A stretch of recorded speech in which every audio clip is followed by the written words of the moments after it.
guys, good afternoon. Tingnan nyo po yung guys, kalsada, napakaluwag po. Ngayon po ay alas 12 po ng tanghali. Napakaluwag po ng kalsada guys. At yung makikita ninyo dito, napakakonti lang ang nagmumotor. Walang nagbibisikleta. At saka yung mga tabi ng kalsada po, wala pong mga nagtitinda. Malinis po. Yan po guys, ibang iba po sa Pilipinas. Yan po yan guys, yung bus po rito, yan po ay operated ng government po. Yan po ay electric bus.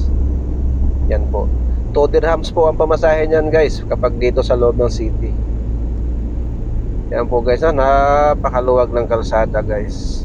Napakasarap mag-drive po rito. Kaya lang may speed limit po kasi rito, 80 lang.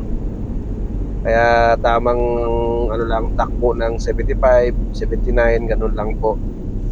Kasi lahat po ng signal kasi rito guys ay may camera po, may radar. Pakaluwag po ng kalsada.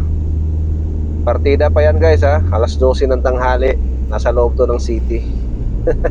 Ngayon po papunta ako sa Intercontinental Hotel. Yung tinutumbok ko yan, yung mga building na yan.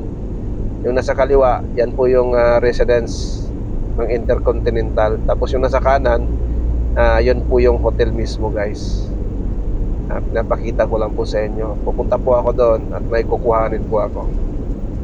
Yan po yung Hitsura. Enjoy lang po kayo guys sa panonood.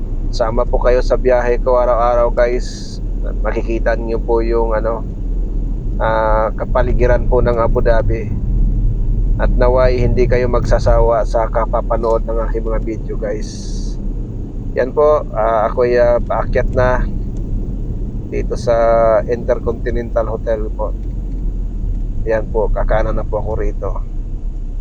Papunta na po ako doon sa itaas. Yan po yung mga nakaparada guys. Yan po ay mga taxi. Naghihintay po sila ng pasahero po dyan. Mayroon pong dyan, tawag nito, pilahan nila. Yan. Yan po sila guys. Ayan po, yan na po yung Intercon. Ayan, papasok na po ako dito sa parking guys. Ayan yung parking ng Intercontinental Hotel Abu Dhabi po. Maluwag po ito guys. At saka may bubong din po. Kaya hindi naiinitan yung mga sasakyan. Yan po yung palibot ng Intercontinental Hotel. Maganda po kasi itong lugar na to. Kasi mataas siya. Yan, mataas siya. Mahangin ngayon dito. Dito, walang maninita. Hindi bawal. Yun lang po guys. Maraming salamat. Good afternoon.